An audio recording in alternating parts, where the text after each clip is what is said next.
Sorry for the late start today, and welcome to our hero stream for this week. Good to be back after a week break. If you're just joining us, recap is we've had a motley crew of tinkerers and gadgeteers, and hey all, thanks for waiting. Appreciate your patience. Motley crew, gadgeteers, artificers. We are now on a mission to build a world engine amongst ourselves, and are collecting materials from the countryside. We're leaving the confines of our home junkyard, which we have turned into a very peaceable Gangs of New York home base for quite some time during our adventure so far. But we have left the confines of the junkyard and are now kind of experiencing the world outside. And immediately we ran into, I believe, a spirit of the forest right as we were finishing up 2 weeks ago. So Eldon was judging the magical aura of the creature, and we rescued it from some kind of snare or trap, kind of a bit of a mouse and the lion kind of vibe. And it seems like we're now at kind of the point of first contact with this mystical creature in the woods outside the perimeter of the junkyard. So we should be able to. I wonder who is best to follow up. So Eldon was most close in terms of contact, using his puppy eyes perk. Maybe we can use our herb scrounger to offer the creature some greens. A recovering creature always needs some salad, in my opinion. So Ophelia will go ahead and do that.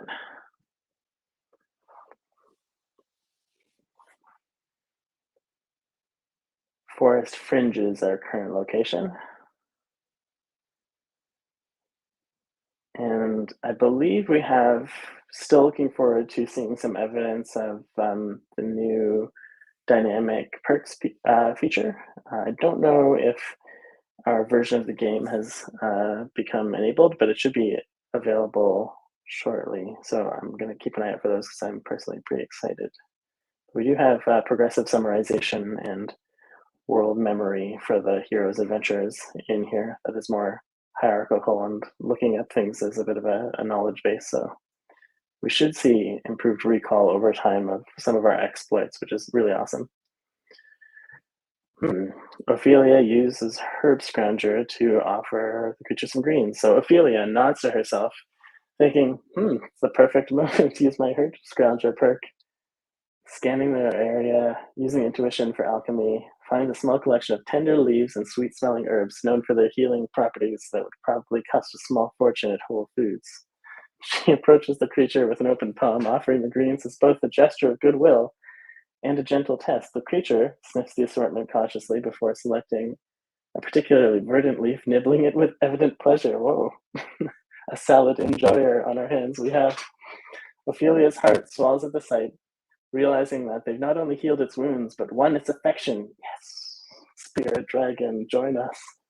The creature's demeanor shifts and a newfound energy, palpable in its once wary stance. It steps closer to Ophelia, its glowing eyes reflecting a deep intelligence. Then, as though understanding what the group needs, what? It's a chaperone. It's guiding us?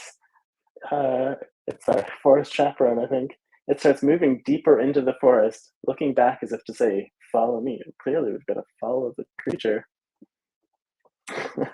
Calypso, well, this is your time to shine.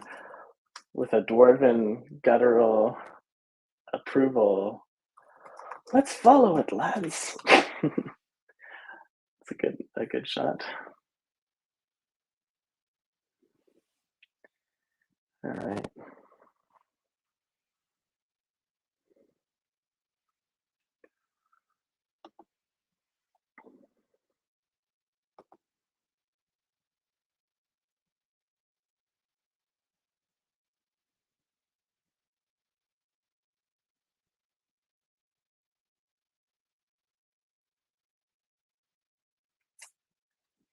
Calypso definitely is feeling the rush of adventure. Upon seeing the creature beckon further into the forest, gives Eldon and Ophelia an encouraging nod. Let's follow it, lads. His voice is filled with excitement of discovery, promise of potential rewards that lay ahead, and together they fall in step behind the creature. The woods seem to embrace them as they move deeper into its heart. Sunlight pierces the canopy in its golden shafts, illuminating patches of wildflowers and mossy stones. The creature leads them with purpose, navigating through the underbrush with a grace that speaks of familiarity. And finally, the foliage parts to reveal a hidden grove. Wow, untouched and serene. The air is alive with whispers of magic, and each breath they take is redolent with the scent of earth and bloom. Whoa, bring in the language degree in here, okay? Confident in their new friend's guidance, they step forward, ready to explore the grove, curious eyes scanning for both the materials needed for their siege engine. It's a bit of a conflict with the nature of serenity, but we are in fact building a siege engine, so it's good to keep that in perspective. And any other wonders that this place may hold. As Calypso, Eldon, and Ophelia enter the grove, they notice the other creature similar in enchantment to their guide. Other creatures, sorry, similar in enchantment to their guide, peering from the trees and shrubs. Okay, so I feel like we want to not. Hmm. We don't want to incite combat. We've already used Novice Diplomat. I'm not sure if any perk can help us. I might just have to do this old school. Ophelia seems like a good candidate, though, for diplomacy. Okay, so raises her palms, maybe, in a gesture of greeting and peace, trying to get a sense of this new community they've been led to.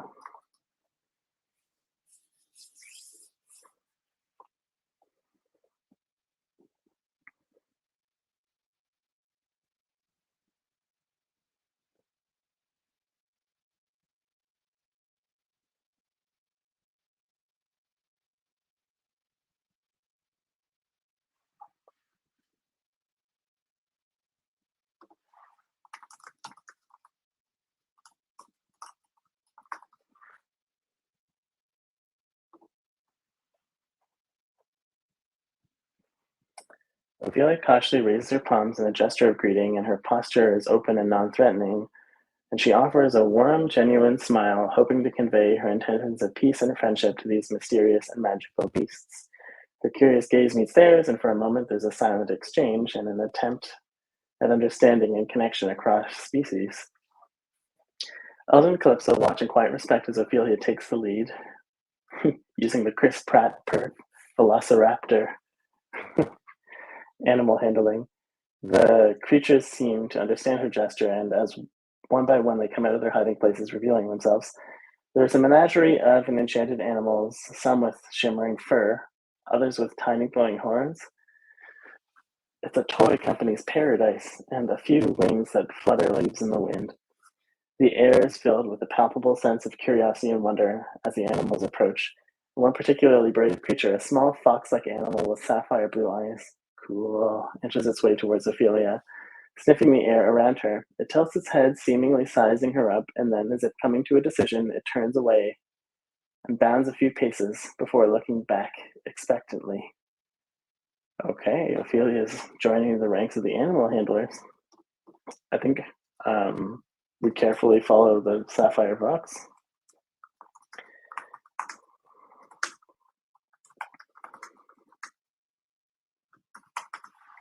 Seems to be what it's looking for. Let's see what happens.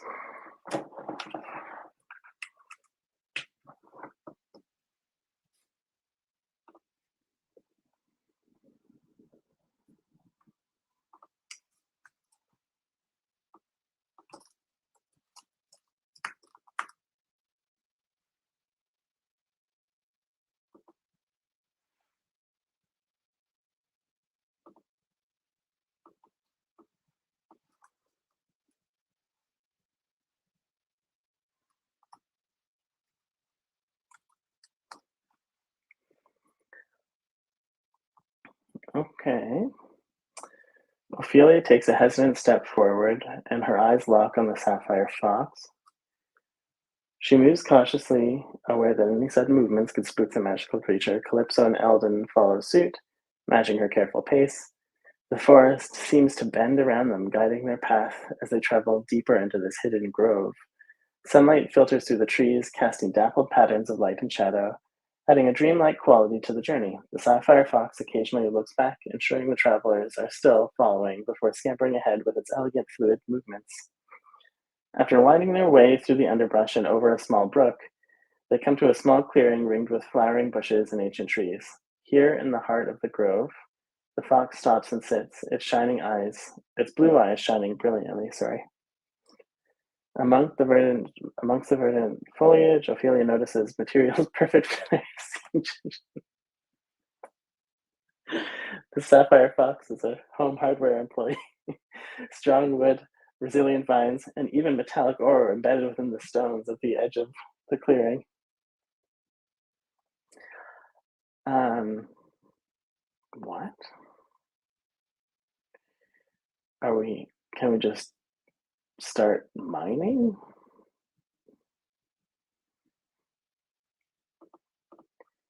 Um, try to get a sense of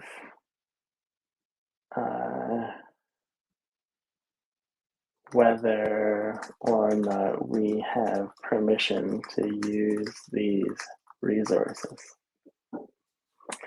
It does kind of seem like a cache of free raw material. I don't know.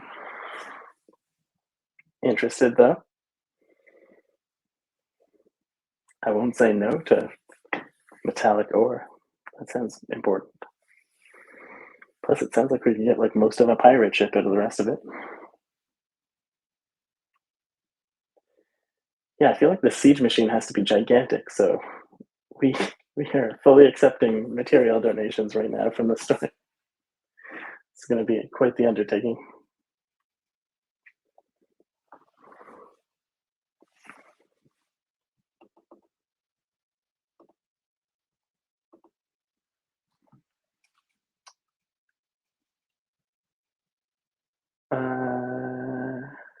Uh-oh, we failed. Ophelia pauses for a moment, sensing the crucial need to respect the hidden grove and its inhabitants. She makes soft, soothing sounds and gently stretches out her hand, palm up towards the sapphire-eyed fox. Her intent is clear. She seeks permission from the creatures to harvest the land for their own selfish ends. The fox tilts its head, catching the light with its luminous eyes, and turns and gives a sharp, melodic bark. And its manager, the bear, from the shallow underbrush, several creatures emerge. A small deer, tree branches for antlers. Whoa, that's cool. Birds with feathers like shimmering crystals, and a bear with moss furred back. The bear, larger and more regal than the rest, approaches Ophelia slowly. Yeah, I don't know. We'll have to see how it would handle the idea of a large construct like that. It's gonna be a bit of a challenge for it to conceptualize something that has an exterior and an interior that can affect so many creatures and parts of the land. Just feel like it would try to balance it by just making, yeah, or there might be some kind of attack on the siege engine, and the universe tries and disrupts us. I'm not sure. A moment of quiet communion passes between Ophelia and the bear, and then it grunts softly, dipping its head in what looks to be a gesture of assent. Oh, but I got a medium failure? That was a bit confusing. I was set up. Ride the bear into battle? Uh, what does Novice Chameleon do? Uh,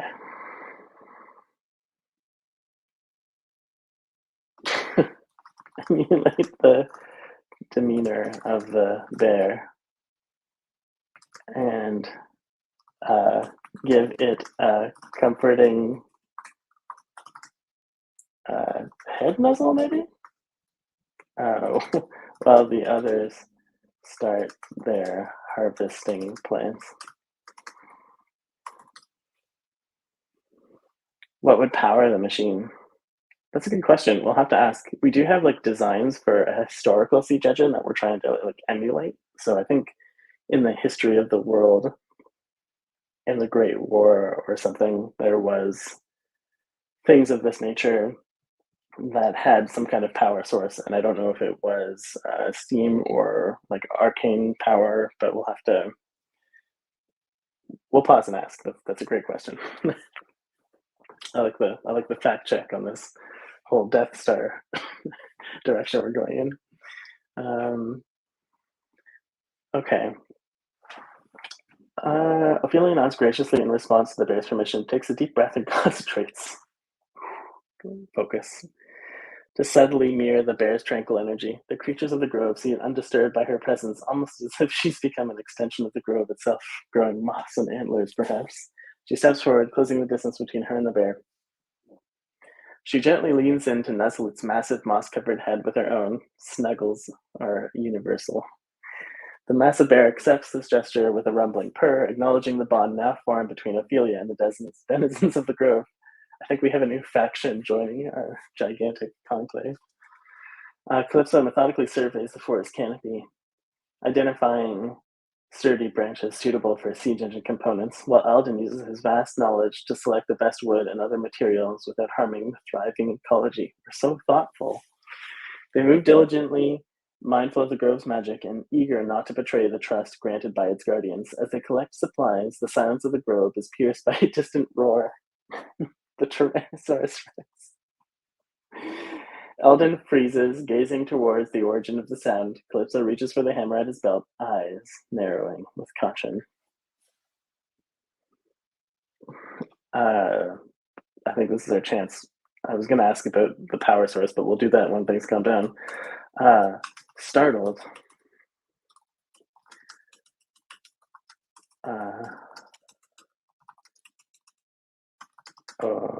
Ophelia leaps onto the back of the bear as a safety response. Response? Yeah. It does seem like things have been too peaceful. When the butterflies and the Disney music goes on for too long, the storyteller has other plans. But in the confusion, we may have gained our bear mat. Moss Bear, level 5. And stealthily on the sidelines, our animal handling skill is snowballing for Ophelia. So far, anyway, animal handling seems to be like a highly overpowered skill. Uh-oh. I think it got rejected. The sudden roar catches Ophelia off guard, and in a moment of instinctual reaction, she attempts to leap on the bear protection. However, the bear, surprised, is like, whoa, we just met. This unexpected maneuver shifts away, causing Ophelia to stumble and fall to the ground with a sudden thud against the mossy earth. While quickly she recovers from the embarrassment, the magical bear turns with a concerned grunt, seemingly checking if she's unharmed. Calypso immediately moves closer to Ophelia, offering a strong hand to help her to her feet. Steady yourself, Ophelia, he says, his eyes, or I guess it's more dwarfy, fixed on the tree line. We must prepare for whatever caused that roar. Let's gather our wits and our weapons. And his subtle nod towards the rest of their magical equipment suggests it's time for a strategic decision. All right, interesting. So, let's see. What can we do to react to this?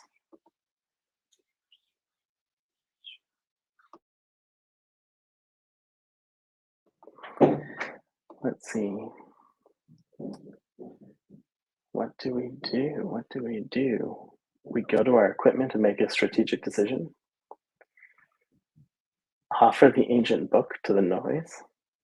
Well, Eldon is kind of a rogue, so he might be able to. Okay, we don't have our shadow whisper perk. All right, let's use beginner's luck. Well, okay, it's just a source of food. We'll just have to do standard stuff. So, stealthily investigate the source of the roaring disturbance, giving the bear a head pat on the way out. Everyone will increase in animal handling every turn. This is the optimization strategy we're going for.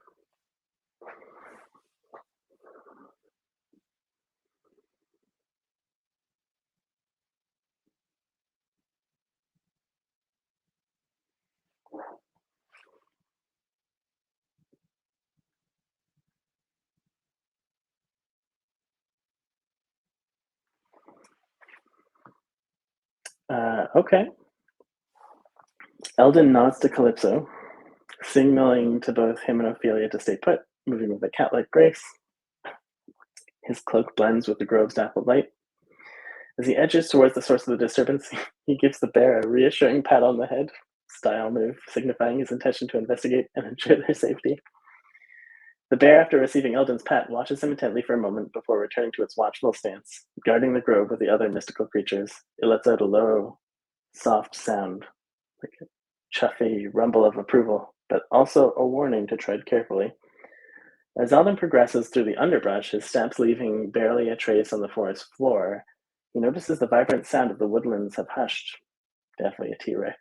A silence that speaks volumes of the creatures anticipating a predator. He inches closer to the tree line, where the foliage becomes thicker and shadows deeper, obscuring sight but not dulling the resonant roars rumbling closer. Okay, stealth is leveling up. That's not bad. His heart pounds in his chest, not only with the threat that looms, but also with the curiosity of a ranger trained to confront the dangers of the wild. What do we got? What do we got? Arrow volley. Volley of arrows in the sky that rains down in the targeted area. Okay, that might be good. I feel like we might need to take a look at our inventory. What does Alden have at the forefront here? We've got a riding saddle and animal treats. I think it's clear. Lure the creature with animal treats, and while it's distracted, apply the riding saddle. You know what to do. We'll double down on our quest for the mount. I'm sorry if this loses half of your health, Eldon, the erudite. But with those two things in your inventory and a mysterious loud noise, science had to be followed through.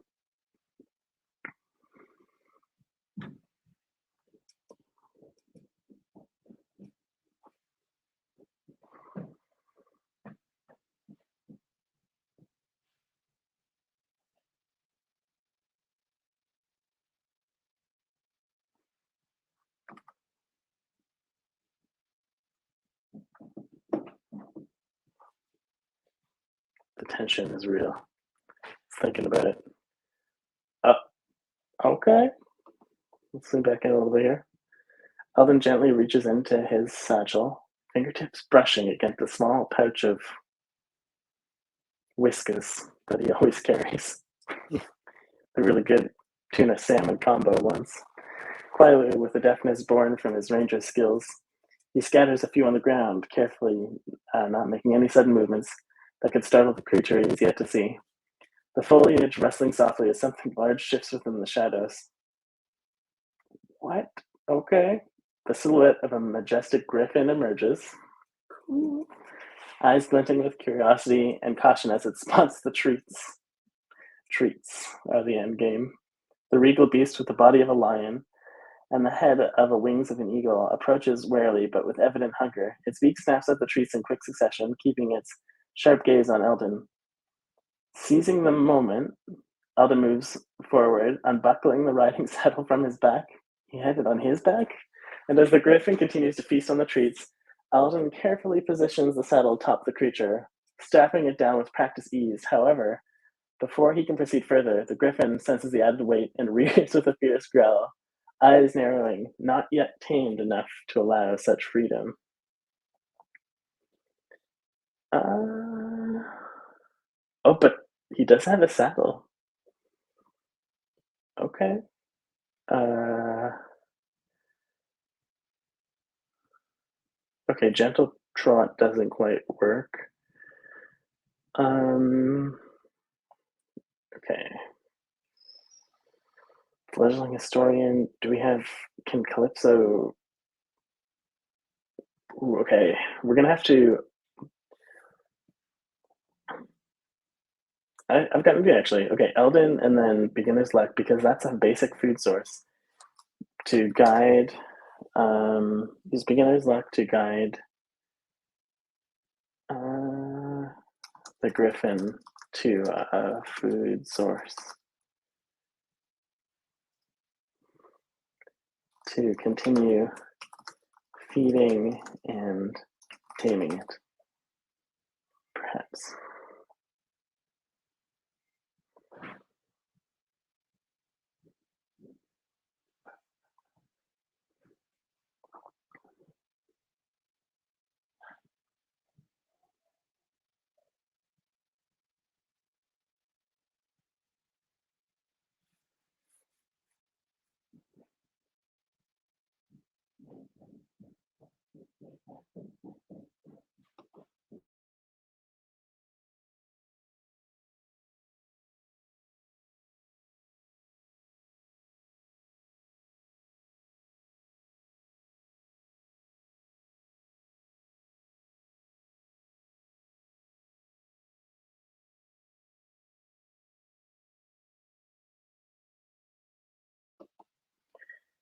Okay, will our creature react positively?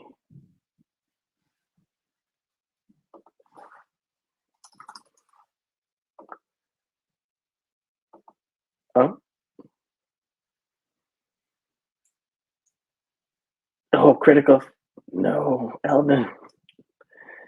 As Eldon recalls the perks of beginner's light, he knows that nature might afford him a second chance. Quietly whispering a plea to the untamed wilds, he beckons the griffin to follow him, trusting in his fortune to lead them to a greater bounty. His eyes scour the grove, and there, glimmering in a shaft of sunlight through the canopy, is a wild apple tree with heavy with fruit. With an encouraging gesture, Eldon guides the great beast towards the tree. Intrigued by the promise of more food, unfurls its massive wings and moves with a grace that belies its size. It begins to pluck apples with its beak, each bite seeming to ease its wariness of Eldon.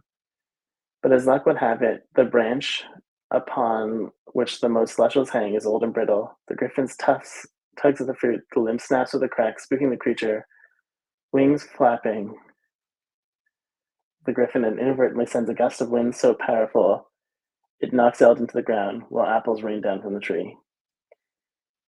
From a nearby, okay, not all is lost. I think we could recover this. From nearby underbrush, Calypso emerges, having noticed the commotion. Calypso to brew the apples into a cider for the griffin. Just close the deal. We're gonna get the griffin drunk on hard cider, and it's gonna be fine. And everyone will be expert animal handlers and fill their inventory with apples. Yes, can't forget that. Does the siege engine need apples? It could be. We'll have to check the ancient scrolls.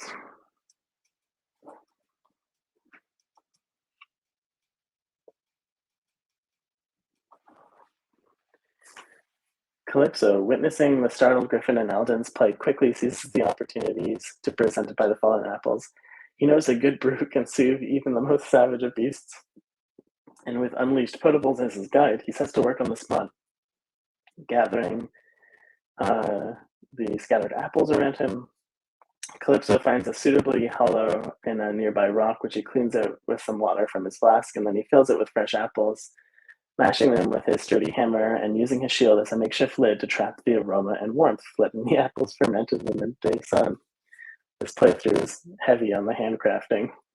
As the scent of the sweet fermenting cider fills the air, the griffin, having recovered from its initial alarm, curiously pads towards Calypso, eyeing the bubbling concoction.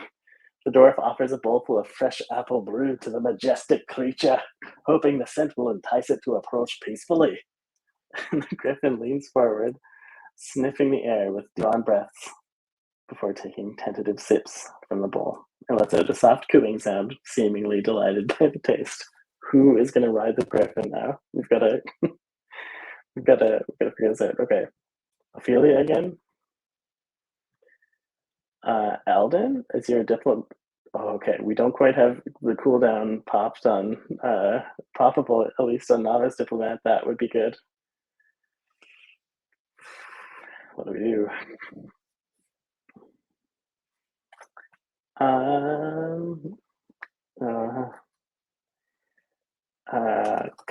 Let's just comfort and encourage. Let's just lean into it. Comfort, encourage the creature.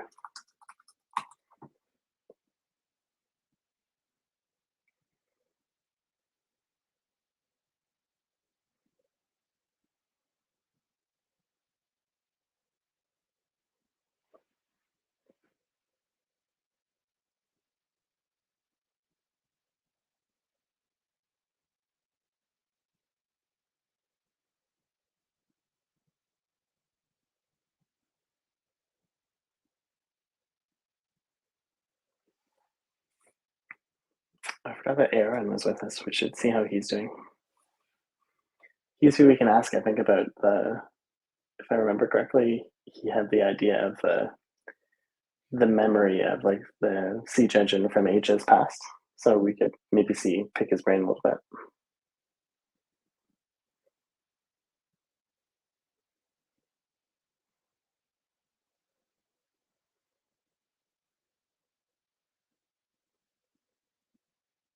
Okay. Calypso takes a moment to appreciate the rare, peaceful interaction as the Grit drinks the apple cider. With a gentle tone, he speaks to the creature with encouraging words to reinforce the griffin's comfort. There you go, you noble beastie. Enjoy the fruits of Larian, he says softly. The griffin warms to Calypso's voice, its majestic head tilting slightly as though listening intently to every word he speaks. The dwarf maintains his position, giving the griffin the space it requires while offering the calm gestures of friendship. His action seems to resonate with the creature as the griffin inches closer, now more intrigued than wary, the barriers between wild beast and man gradually lessening. At that moment, in the tangled boughs of apple tree where everything commenced, a quiet rustling begins. It's not the wind of the leaves, but a gathering of pixies. Oh dear. Diminutive fey creatures drawn by the interaction below. They peer down with sparkling eyes filled with equal parts curiosity and mischief, whispering and giggling amongst themselves. One particularly daring pixie flutters close, moving through branches with a natural grace, her tiny form hardly disturbing a single leaf. Everything in me says this is complete danger, so I'm not sure what to do. Uh, oh, actually, does Eldon have to, one more moment till don't mess with the pixies is the classic piece of advice here that we should be obeying. Um, okay, can offer the pixie cider as well, and quietly check if anyone speaks Fey. Oh,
Sorry, toddler emergency. We're back to normal now. Imagine that you've read this already. Here we go.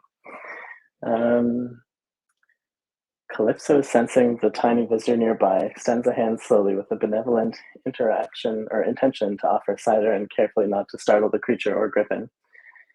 Amidst the quiet, Calypso can't help but wonder whether any of his companions might communicate with these fey beings. Either you skinny fey, he asks Ophelia and Eldon in a hushed tone, and his eyes still curious on the pixie. Ophelia, with her diverse knowledge, shakes her head slightly, a gesture saying she does not, while Eldon merely looks towards the whispered, fluttering with keen interest, offering no confirmation of his linguistic skills. The pixie in question, however, seems captivated by the extending offer of cider, her delicate wings a blur as she hovers closer to the liquid's aroma. With a playful tilt of her head, the bold pixie reaches out and dips a finger in the cider, lifts it to her lips with a delighted smile, and more pixies appear. Intrigued by this exchange between the dwarf and their kin, lining up amongst the branches, the entire grove seems to hold its breath, waiting to see what unfolds next as different beings. I mean, I can't believe we're not getting cursed by the pixies right now. This is huge. Okay. It's also the turn where Eldon the Erudite's novice diplomat ability comes into play. Um, to welcome all the fey creatures. There we go.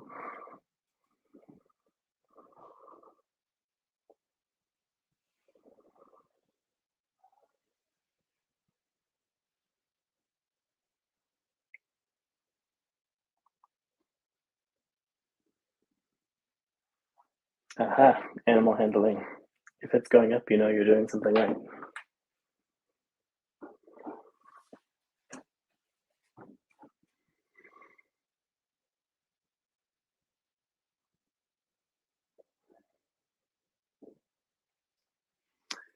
And we lost our cider.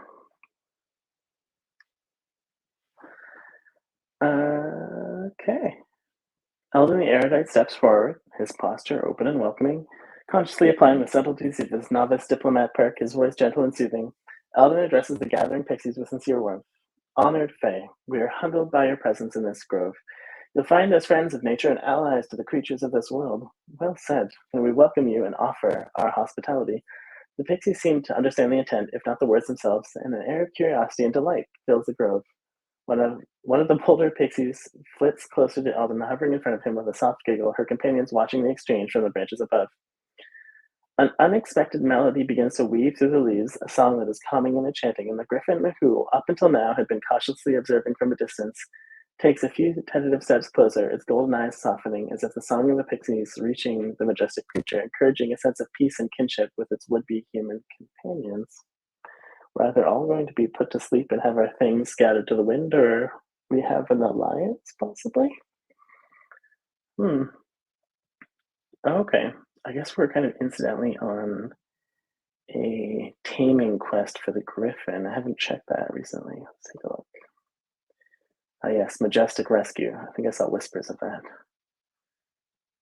Wait, but okay.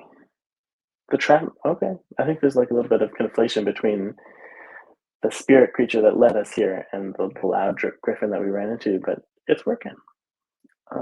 Anything else we can offer the pixies while we're here? Not iron. I feel like that would deeply offend them. Let's just take a quick stock. Oh wait.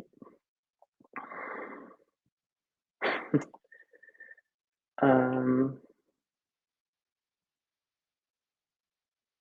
okay, okay.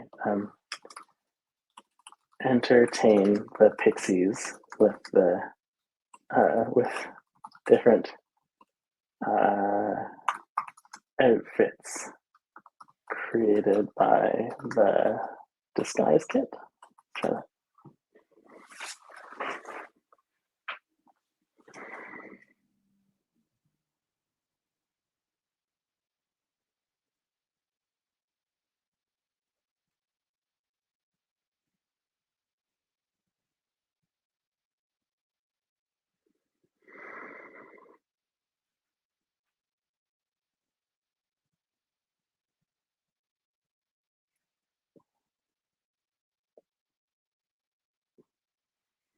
Ophelia takes a moment to rummage through her disguise kit and an array of fabrics, colors, and accessories that can transform appearances in moments. With a playful twinkle in her eye, she decides to entertain the pixies with an impromptu fashion show.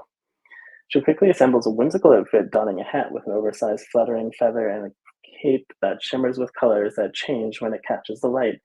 She then theatrically presents herself to the pixies, striking a pose and smiling broadly. The pixies, entranced by the sudden splash of colors and the novelty of Ophelia's attire, respond with delighted trills and flutters. The air is filled with their luminescent glows. They imitate her movements, creating a mirror dance in the air all around her. And the griffin, although initially startled by the movement, seems intrigued by the joyous display and emits a soft chuff, almost like a sound of laughter from the majestic beast. So beautiful. Um, use novice glow to to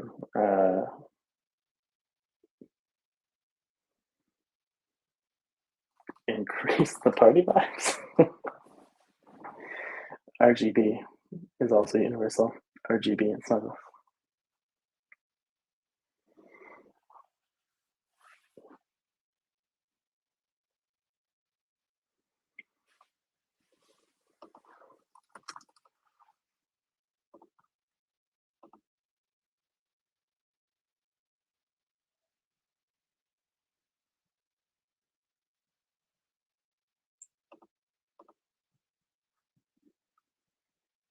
Uh-huh. As the pixies, as the dance of the pixies and the humorous cavorting with the griffin continue, Ophelia decides to add to the atmosphere by using her novice glow perk. She reaches for a small trinket that she carries in her pouch, a plain-looking stone that fits snugly in the palm of her hand. Holding it, she whispers the incantation that activates its latent magic. And the stone begins to emit a soft, ethereal glow, bathing Ophelia and her surroundings in a gentle golden light. The effect is enchanting. The woods around them seem to come alive with the dancing shadows, highlighted leaves, and the pixies are drawn to luminescence like moths to a flame. Their own glowing bodies become more vibrant as they bask in the glow. Emboldened by the beauty of the scene, one particular playful pixie starts weaving an intricate pattern in the air, moving so fast its streaks leave behind a colorful trail. Resulting display captivates everyone present, including the griffin, which tilts its head curiously and steps closer, its feathers catching the light and shimmering wondrously. How can we include the griffin more? I feel like that's kind of the focus of the story right now. Uh, to ask the griffin to dance seems logical. We'll use our puppy eyes perk. We're perk stacking. I feel like there should be maybe more of a party-wide limit on perks because just combo punching them with perks right now. We'll see. Oh, interesting. And equated some mana spend for Ophelia there. I'm using the glowing perk. That's interesting.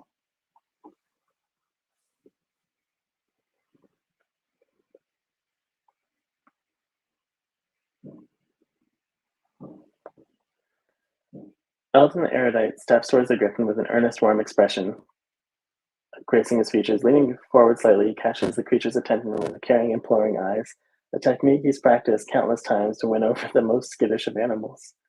His gaze is filled with an open-hearted invitation, all without saying a word, and the griffin pauses in its glimmering revelry, its own sharp eyes meeting Eldon's. There is a moment when the entire grove seems to hold its breath, and the pixies suspend their flights, and the golden light hugging the scene tightly. Then slowly, almost gracefully, the griffin bows its majestic. Oh, it's like a buckbeat. Oh, okay, I got it. We got the griffin props. Encouraged by the creature's response, Eldon extends his hand cautiously towards the griffin's side. The griffin, understanding the silent request, begins to bob its head up and down in a gentle rhythm, mimicking the motion of the dance. The pixies resume their festivities, ushering a light-hearted melody to accompany the warm, hearting sight of man and beast sharing a moment of harmony. Excellent. Um,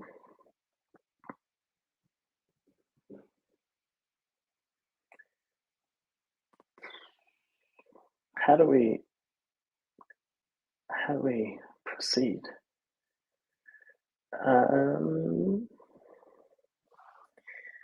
um, uh, in indicate to the griffin that you would be honored to ride it uh, through the glowing air in celebration? It's a bit of a stretch.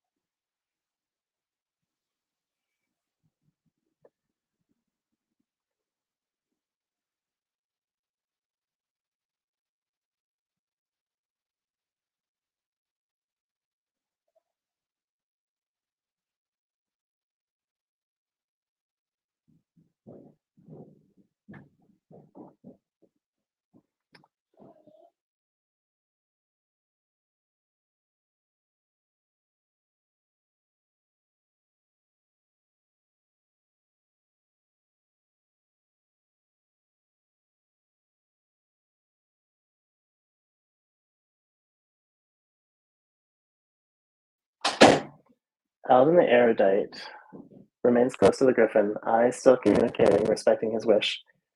Oh, it's a failure, though. Okay. With a gentle hand, he gestures.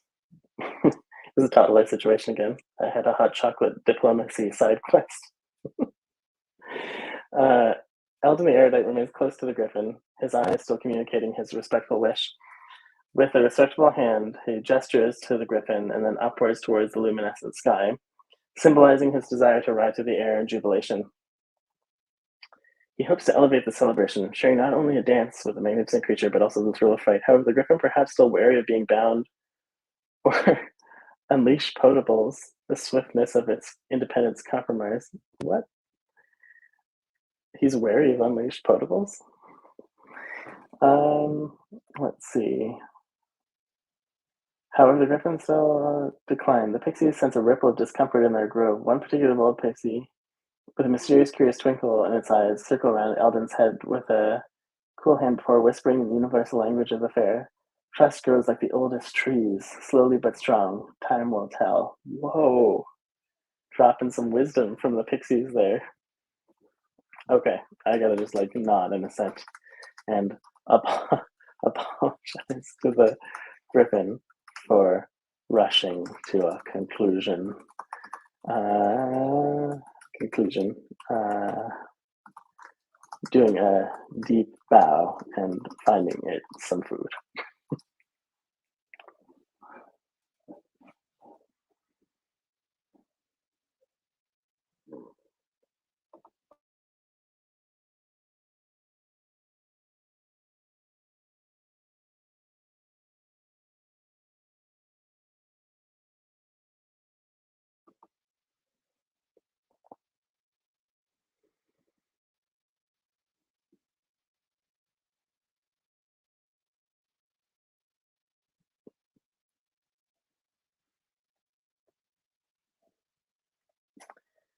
Okay. Elton the erudite nods with a gentle smile to acknowledge the wisdom imparted by the pixie. He turns back to the griffin, expressing his understanding and regret for any stress caused. He gracefully lowers himself into a deep bow, a traditional sign of respect and apology in the presence of such noble creatures. Rising from his bow, Eldon turns to the trees and bushes, seeking out something that might appease the majestic beast. His knowledge of the forest, honed from his time as a ranger, guides him, and he spots a nearby bush laden with ripe berries. Their juices, glistening invitingly, plucks a few and offers them to the griffin. The griffin, enticed by the offer, steps forward, reflecting the dappling sunlight through the canopy, examining Eldon with new interest, extends its beak and gingerly takes the berries, easing the tension. Okay, we're back. Square one. More animal handling. That's all we needed. Um, I feel okay. Maybe we should let the griffin be now. I was going to say, do you want to just for fun fly all these supplies back to our camp? But I feel like that might be disingenuous. Um, ask Aaron what powered the ancient siege engines that we're trying to replicate anyway. Let's get that lore sussed out.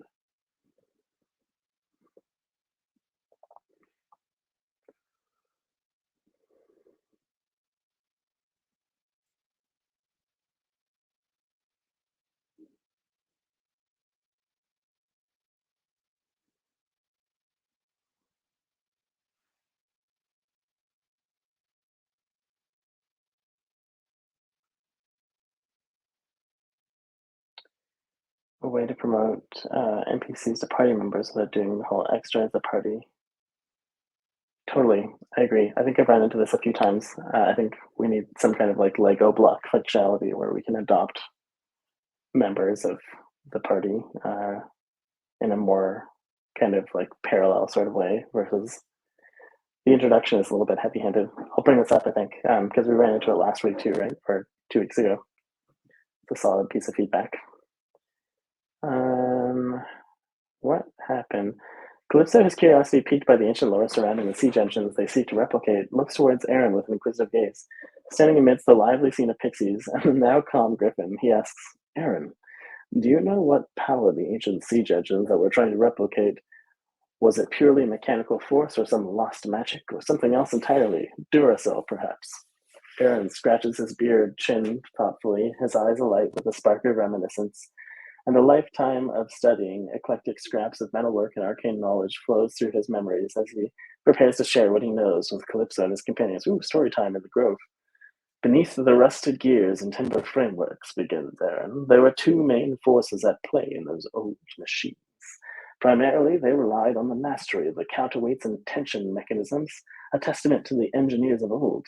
But often they were also infused with elemental magic, which augmented their capabilities beyond the mere physical. The mere physical? And then he lowers his voice conspiratorially. Oh, as if to unveil a secret, and if the rumors are true. Some held the cores of crystallized mana. Whoa, that's amazing. Mana crystals? Remnants of powerful spells long dissipated. New quest, accept the ancient siege secrets. Discover the secrets of the ancient siege engines and replicate their power. Yes, fully accept. That's pretty cool.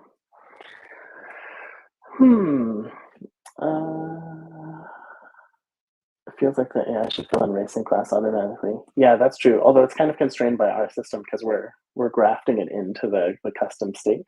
So we kind of need to give it room to provide that information in a way that we accept with the standard acceptance. But I think like a template of other beings that you're running into would be super helpful. I just don't know how that factors in with how do you say like just like footprint management for a story as it grows. But I think that's something we can get back to on more. All right, I think we're near our last action. I think that's a good kind of cliffhanger moment. Is there anything that we want to do to wrap up? We're in a grove surrounded by pixies and a somewhat peaceable griffin. Maybe one more question actually. What is the nature of these mana crystals? Where would they be found? That's a good lead up if we continue.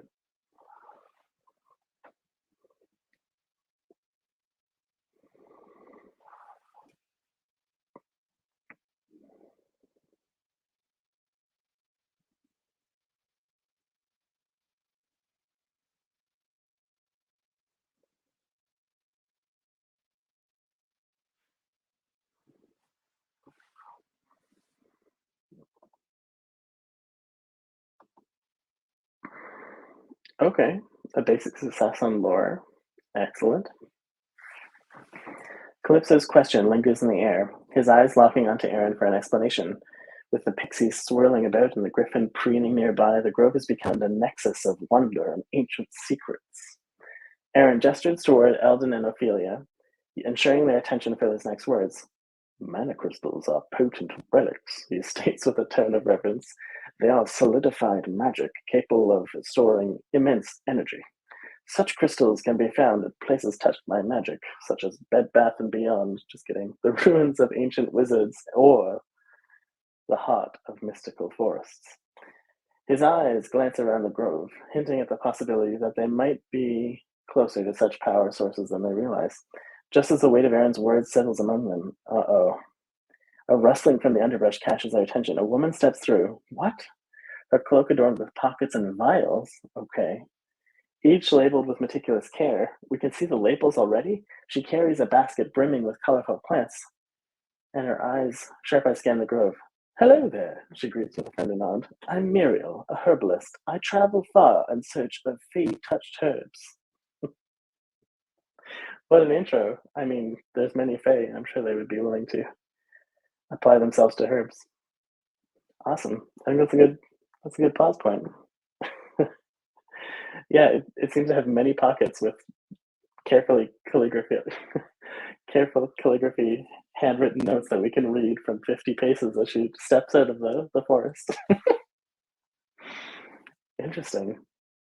And yeah, I think this is another great example of your point, Vargas, where it would be awesome if we had a template for someone joining us, even if we don't have control over like their inventory or perks, but like some kind of reference or inspect, like what level is Muriel? What class is she? Like, what does the inventory look like? Can we see it? Do we need to pass an investigation check? I think those are all really great questions and a pretty common mechanic that we run into. So that's kind of a cool thing.